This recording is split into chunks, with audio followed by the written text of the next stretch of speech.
نفاق کی دو قسمیں آپ کے سامنے یہی واضح ہو جانی چاہیے۔ نفاق ایک رہا ہے شعوری نفاق، جان بوجھ کر نفاق، جس کی کہ مثال ہے سورہ آل عمران کی آیت نمبر 72۔ وَقَالَتْ طَائِفَةٌ مِّنْ أَهْلِ الْكِتَابِ آمِنُوا بِالَّذِي أُنزِلَ عَلَى الَّذِينَ آمَنُوا وَجْهَ النَّهَارِ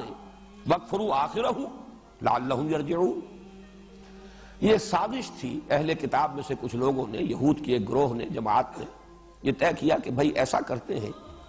یہ ایمان کی جو ساکھ بہت قائم ہو گئی ہے، جو ایک دفعہ محمد کے دامن میں آ جائے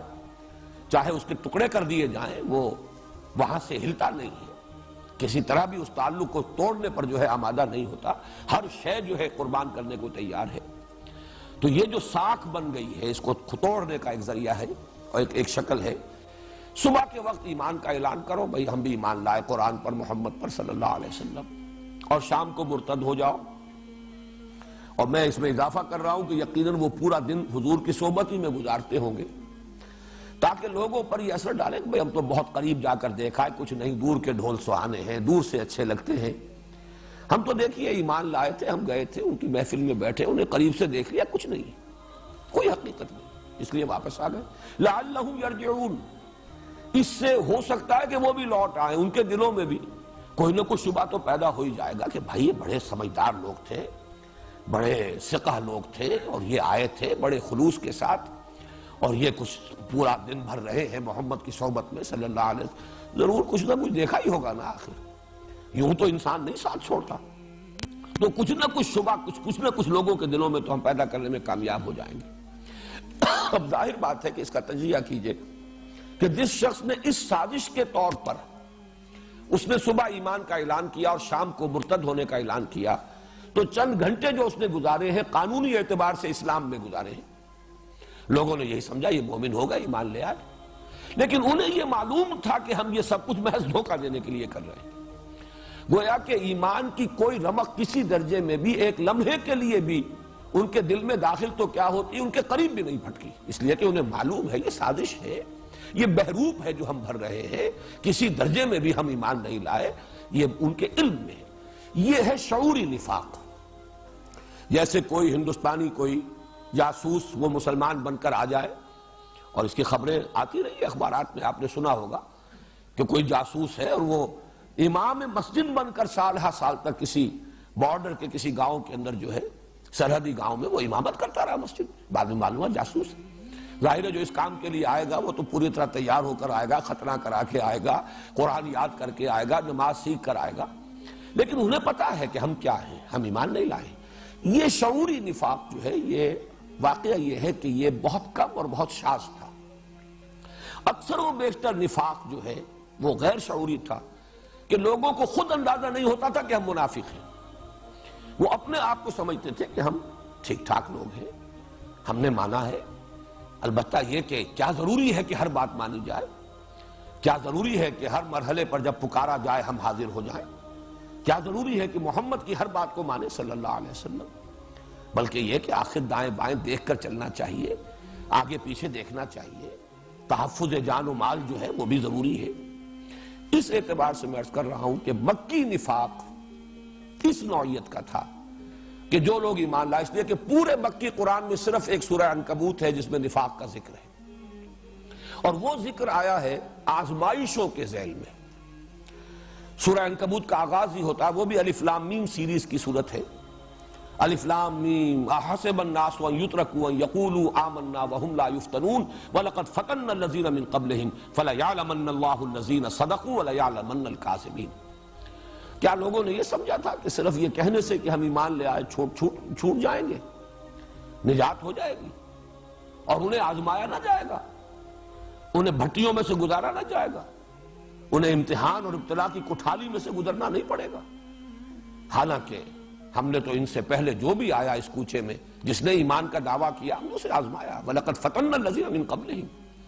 فَلَيَعْلَمَنَّ اللَّهُ الَّذِينَ صَدَقُوا وَلَيَعْلَمَنَّ الْكَاذِبِينَ۔ تو اللہ تو ظاہر کر کے رہے گا کہ کون سچے ہیں، حقیقی مومن ہیں، اور کون جھوٹ موٹ کے مومن بن گئے ہیں، جھوٹا دعویٰ ایمان کر رہے ہیں۔ اسی رکوع میں پہلا رکوع ہے یہ سورہ عنکبوت کا، آگے چل کر آتا ہے، اس کا تقابل کر لیجئے اس مقام سے۔ وَمِنَ النَّاسِ مَن يَقُولُ آمَنَّا بِاللَّهِ فَإِذَا أُوذِيَ فِي اللَّهِ جَعَلَ فِتْنَةَ النَّاسِ كَعَذَابِ اللَّهِ وَلَئِن جَاءَ نَصْرٌ مِّن رَّبِّكَ لَيَقُولُنَّ إِنَّا كُنَّا مَعَكُمْ أَوَلَيْسَ اللَّهُ بِأَعْلَمَ بِمَا فِي صُدُورِ الْعَالَمِينَ وَلَيَعْلَمَنَّ اللَّهُ الَّذِينَ آمَنُوا وَلَيَعْلَمَنَّ الْمُنَافِقِينَ۔ پورے مکی قرآن میں، مکی صورتوں میں صرف یہ ایک مقام ہے جہاں لفظ منافق آیا ہے۔ لوگوں میں سے کچھ ایسے بھی ہیں جو دعویٰ تو کر بیٹھتے ہیں ہم ایمان لائے اللہ پر، لیکن جب اللہ کی راہ میں اب ایذا پہنچتی ہے، تکلیف آتی ہے، مصیبت آتی ہے، امتحان اور آزمائش کی بھٹی میں سے گزرنا پڑتا ہے، تو وہ لوگوں کی طرف سے ڈالی ہوئی آزمائش سے ایسے گھبرا اٹھتے ہیں جیسے اللہ کے عذاب سے، پسپائی اختیار کرتے ہیں، حوصلے جواب دے جاتے ہیں، اعصاب ڈھیلے پڑ جاتے ہیں۔ فرمایا اور اگر تیرے رب کی مدد آ جائے وَلَئِن جَاءَ نَصْرٌ مِّن رَّبِّكَ لَيَقُولُنَّ إِنَّا كُنَّا مَعَكُمْ، اگر سہولت کا وقت آ جائے تو یہی لوگ پھر آ کھڑے ہوں گے اور کہیں گے ہم بھی آپ کے ساتھ تھے، مال غنیمت میں سے تو ہمیں بھی حصہ ملنا چاہیے۔ اَوَلَيْسَ اللَّهُ بِأَعْلَمَ بِمَا فِي صُدُورِ الْعَالَمِينَ، تو کیا اللہ تعالیٰ خوب واقف نہیں اس سے کہ جو لوگوں کے سینوں کے اندر ہے، جہان والوں کے سینوں کے اندر پنہا۔ وَلَيَعْلَمَنَّ اللَّهُ الَّذِينَ آمَنُوا وَلَيَعْلَمَنَّ الْمُنَافِقِينَ، اور اللہ تعالیٰ تو ظاہر کر دے گا ان کو جو حقیقتاً مومن ہے، اور کھول دے گا، پردہ چاک کر دے گا ان کا کہ جو منافق ہے۔ یہ نفاق جو ہے، یہ یوں سمجھئے کہ ضعف ارادہ، قوت ارادی کی کمی۔ آدمی چلنا چاہتا ہے، ایک بات اچھی لگی ہے، بات اچھی ہے، صحیح ہے، دل گواہی دیتا ہے کہ حق ہے، چلو بھائی قبول کر لو، قبول کر لیا، لیکن اب آئی آزمائش، اب رشتے ٹوٹے، اب گھر سے نکالا جا رہا ہے، اب ماریں پڑ رہی ہیں، اب اعصاب ڈھیلے پڑ گئے، وہ عزیمت اور ہمت کی کمی، قوت ارادی کا ضعف، یہ ہے در حقیقت وہ چیز کہ جس کا تذکرہ کیا گیا ہے سورہ عنکبوت میں۔ مدینہ منورہ میں آ کر اس میں ایک اور شے کا اضافہ ہوا، جہاں شعوری نفاق بھی شروع ہو گیا، جیسے کہ اس مثال میں دے چکا ہوں، یعنی سازشی نفاق کہ محض دھوکہ دینے کے لیے ایمان کا اعلان کیا جائے، وہاں اس میں ایک اور چیز کا اضافہ ہوا۔ اب قبائلی سطح پر فیصلے ہو رہے تھے، ایک گھرانہ طے کرتا ہے کہ بھئی اب چلیو ایمان لے آؤ، ٹھیک ہے، جیسے کہ کہیں آخری دور میں جب کہ فتح آ گئی ہے، جب وقت آیا ہے اور يدخلون الناس فی دین اللہ ورایت الناس يدخلون فی دین اللہ افواجا، فوج در فوج آئے ہیں، تو ظاہر بات ہے کہ ہر شخص کے دل میں وہ یقین والا ایمان تو نہیں داخل ہو گیا تھا۔ ایک قبیلے کی سطح پر طے کیا گیا کہ بھئی چلو اب ایمان لے آؤ چل کر، اب تو معاملہ ختم ہوا، اب اس نو یوز کنٹینیوئنگ ریزسٹنس، اب راستہ نہیں روکا جا سکتا محمد کا صلی اللہ علیہ وسلم۔ تو یقیناً اس وقت جو لوگ ایمان لاتے تھے ان میں مومن صادق بھی تھے، ان میں یقیناً منافق بھی ہوں گے کہ ٹھیک ہے اس وقت تو گردن جھکا لو، جب موقع آئے گا پھر دیکھیں گے۔ یہ گویا کہ وہ شعوری نفاق، اور کچھ ایسے لوگ بھی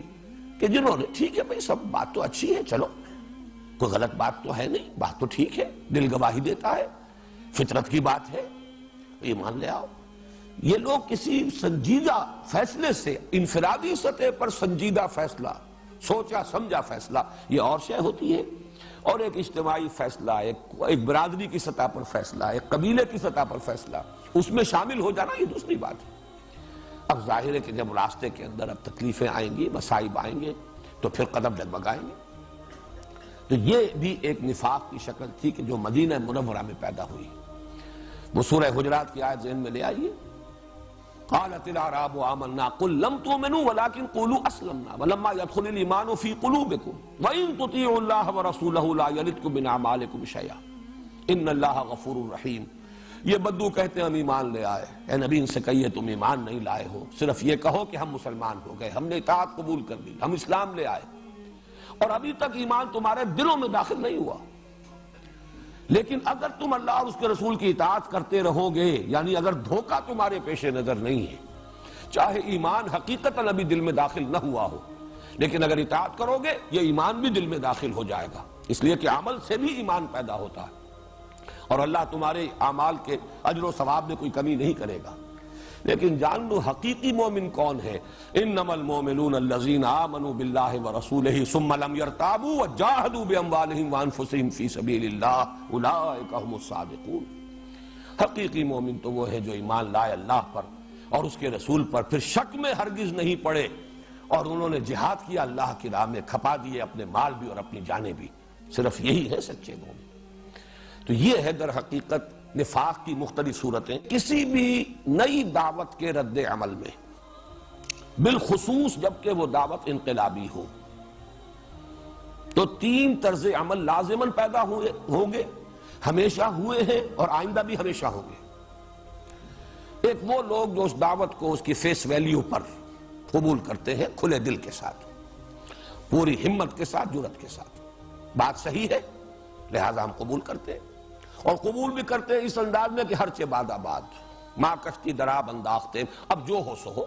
اس لیے کہ نئی دعوت جب بھی آئے گی، جو انہیں قبول کرے گا وہ اپنے پرانے معاشرے سے کٹے گا. کچھ ترک و اختیار کا معاملہ ہوگا، نئی باتیں اسے قبول کرنی ہوگی، پرانی چھوڑنی ہوگی. اس کے بنا پر ایک تصادم ہوگا، کشمکش ہوگی، کشاکش ہوگی. یہ سارے مسائل آئیں گے. یہ تصادم جو ہے کبھی پیسو بھی ہو سکتا ہے، کبھی ایکٹیو بھی ہو سکتا ہے، اس میں جان کے لالے بھی پڑ سکتے ہیں. لیکن یہ کہ کچھ لوگ ہوتے ہیں کہ جب ایک مرتبہ قدم رکھ دیا، ہر چہ باد آباد، ماں کشتی دراب انداختے، اب جو ہو سو ہو، ہم نے تو اپنی کشتی پانی میں ڈال دی ہے، اب یہ کشتی تیرے گی تو ہم بھی تیریں گے، یہ ڈوبے گی تو ہم بھی ڈوبیں گے. ہم نے اپنے آپ کو اس کشتی سے وابستہ کر دیا. کچھ لوگ وہ ہوتے ہیں جو اپنی پرانی عصبیت پر اور تعصب پر اڑ جاتے ہیں، کھلم کھلا وہ مقابلہ کرتے ہیں، مخالفت کرتے ہیں. ان کا عناد اور شقاق بالکل سامنے کی شے ہوتا ہے،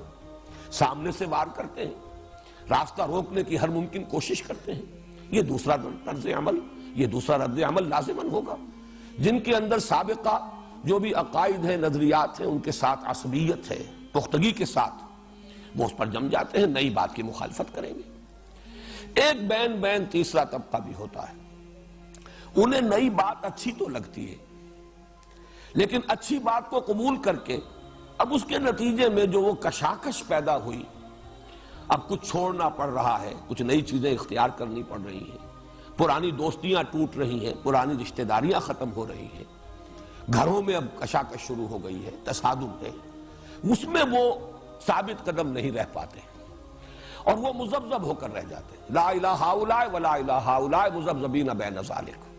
وہ ان دونوں طبقات کے مابین مذبذب ہو کر رہ جاتے ہیں، نہ ادھر نہ ادھر. ان کی کوشش ہوتی ہے مصالحت کی، کسی طریقے سے یہ کشاکش جو ہے شدت اختیار نہ کرے. کسی طرح چلیے رواداری، مصالحت اور صلح کے انداز میں، صلح کل انداز یہ اختیار کیا جائے، تاکہ کوئی امتحان کا آخری مرحلہ نہ آئے کہ اب طے کرو یا ادھر یا ادھر.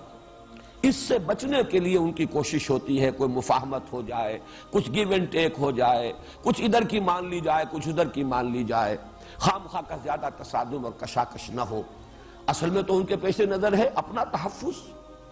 جان و دل عزیز ہے انہیں، یہ کہ اپنے مفادات عزیز ہیں، یا یہ کہ اگر کوئی چودراہٹ ہے، کوئی منصب حاصل ہے، وہ چودراہٹ اور منصب کو چھوڑنے پر طبیعت آمادہ نہیں ہے.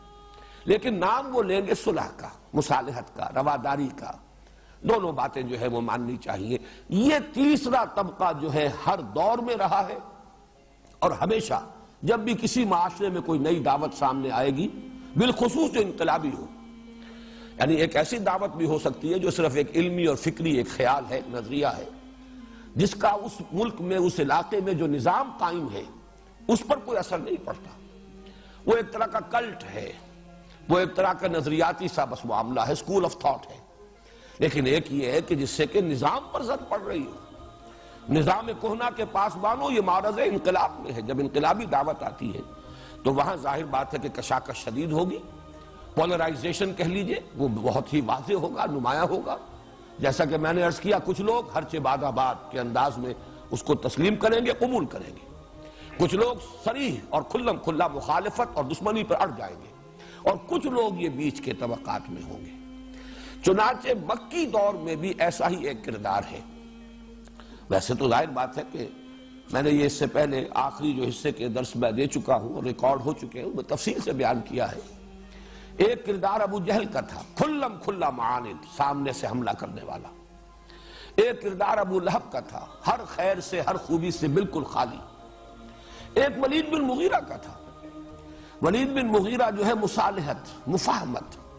ودو لو تدہنو فیدہنون، یہ جو سورہ نون میں آیا ہے، اور اللہ تعالیٰ کا سب سے زیادہ غضب اس تیسرے کردار پر بھڑکا ہے۔ فَلَا تُطِعِ الْمُكَذِّبِينَ وَدُّوا لَوْ تُدْهِنُ فَيُدْهِنُونَ وَلَا تُطِعِ كُلَّ حَلَّافٍ مَّهِينٍ هَمَّازٍ مَّشَّاءٍ بِنَمِيمٍ مَّنَّاعٍ لِّلْخَيْرِ مُعْتَدٍ أَثِيمٍ عُتُلٍّ بَعْدَ ذَلِكَ زَنِيمٍ أَن كَانَ ذَا مَالٍ وَبَنِينَ إِذَا تُتْلَىٰ عَلَيْهِ آيَاتُنَا قَالَ أَسَاطِيرُ الْأَوَّلِينَ سَنَسِمُهُ عَلَى الْخُرْطُومِ۔ بڑے سخت الفاظ ہیں، مذمت کے لیے بھی بہت ہی اسٹرانگ ورڈز ہیں جو قرآن نے استعمال کیے ہیں، اور تقریباً اجماع ہے اس پر کہ یہ ولید المغیرہ کا کردار ہے۔ مصالحانہ، کچھ دو کچھ لو، کچھ اپنی منوالو محمد، کچھ اپنی قوم کی مان لو۔ یہ تصادم، یہ فساد، آخر اس کا کیا فائدہ ہے؟ گھر گھر جو ہے میدان جنگ کا نقشہ ہو گیا، آپس میں بھائی لڑ گئے، آپس میں اولاد اور والدین کے مابین جدائی ہو گئی ہے۔ تو یہ تیسرا کردار مکے میں بھی تھا، مصالحت کے نام پر، رواداری کے نام پر، مفاہمت کے نام پر، کچھ گیو اینڈ ٹیک کے ذریعے سے آپس میں صلح کمایا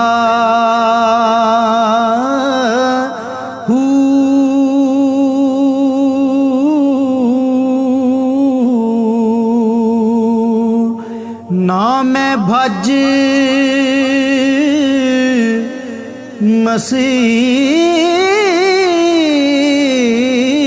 وڑیا نا تسبا